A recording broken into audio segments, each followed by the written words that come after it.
Hello everyone, welcome to the final draft class recap video of the year. Today we're doing the Washington Redskins, wrapping it all up with the final team on the list. We went alphabetical order from A to W, and here we are at the end. Let's begin. All right, so real quick, just a shout out to myself for actually completing this project that I set out to do a month ago. It took a long time, but we're finally here. We're at the end. I didn't crap out, so that's at least some kind of points for me. Usually I begin a project and I don't finish it because the next new shiny thing comes along. But this was a lot of fun, so thank you for joining me on this journey, even if you've watched one or two or maybe even all the videos. It was a good time, and I look forward to doing some more stuff here, as it looks like the league is going to begin on time, at least for right now. So let's talk about the Redskins. First, in the offseason, fired Jay Gruden halfway through.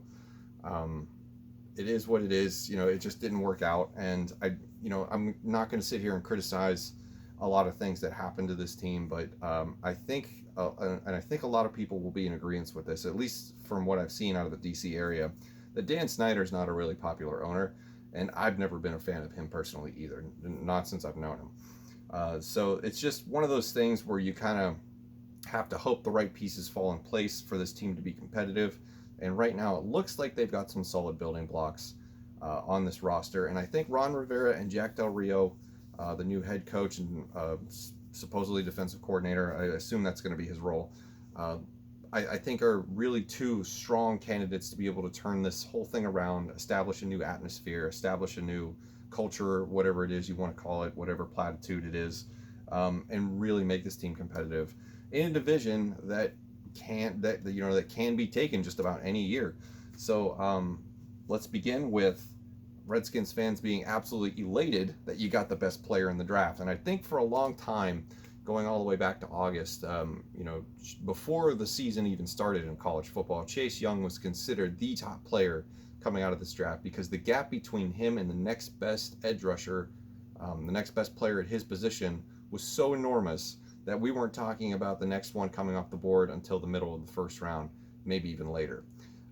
So there was a bunch of debate on who it was even going to be. Could it be Kalen Monchason? Could it be somebody else? But Jace Young was the undisputed number one edge rusher in this class and the number one undisputed player in this class.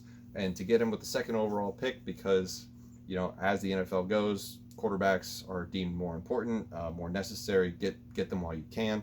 Cincinnati Bengals decided to move on from Andy Dalton, go with Joe Burrow after his incredible season. If Joe Burrow's incredible season at LSU doesn't happen, Jace Young absolutely goes number one. But you got him in number two, so that's pretty awesome. Didn't have to do anything, didn't make any crazy trades despite the rumors coming up at the final minute. So round one, pick two, Jace Young, edge rusher from Ohio State. 98 tackles for his career in college, 40 and a half tackles for loss, 30 and a half sacks, 2019 consensus All-American with a Big Ten Defensive Player of the Year. He was first in the Big Ten and the NCAA in sacks with 16 and a half. Also first in the Big Ten and the NCAA with forced fumbles with 7 last year. I really can't stress enough how just different, special, once in a generational talent this guy is, and he's going to be an absolute monster at the next level. Can't wait to see it. Glad he's not in my division. Moving on to round 3, pick 66, Antonio Gibson, wide receiver from Memphis. Might be a little bit of a hidden gem here. 44 receptions, 834 yards, 10 touchdowns for his career. Also has some ability to run it out of the backfield. 33 rushes for 369 yards, 4 touchdowns, 6 in the AAC last year.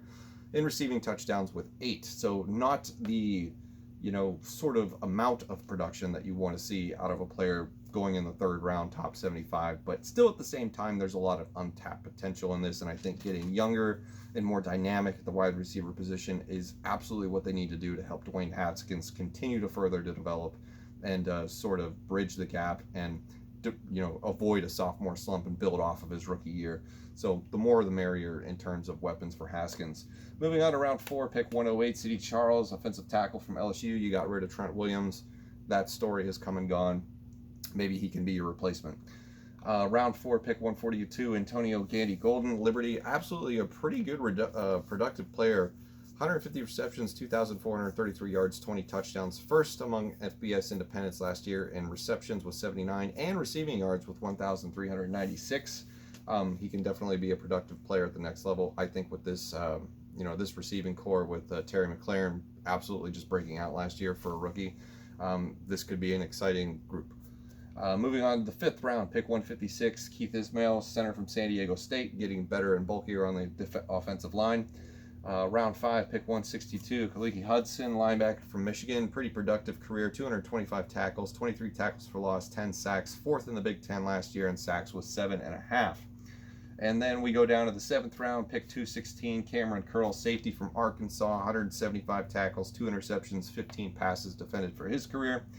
And last but not least, round 7, pick 229, James Smith-Williams, edge rusher from NC State. Boy, it just hit me. I've read every single name that got drafted this year in the culmination of all these videos, and he's the last one. He's Mr. Irrelevant when it comes to this series. Edge rusher from NC State, 82 tackles, 12 tackles for loss, 8 sacks. Had a long career at NC State, but not absolutely that productive. So we'll have to see if he makes the team and what he can do for them. So that is it for the Washington Redskins 2020 NFL Draft in a nutshell. As far as the magnets goes, magnet of jealousy is, I guess, Sadiq Charles, and magnet of intrigue is going to go to Cameron Curl.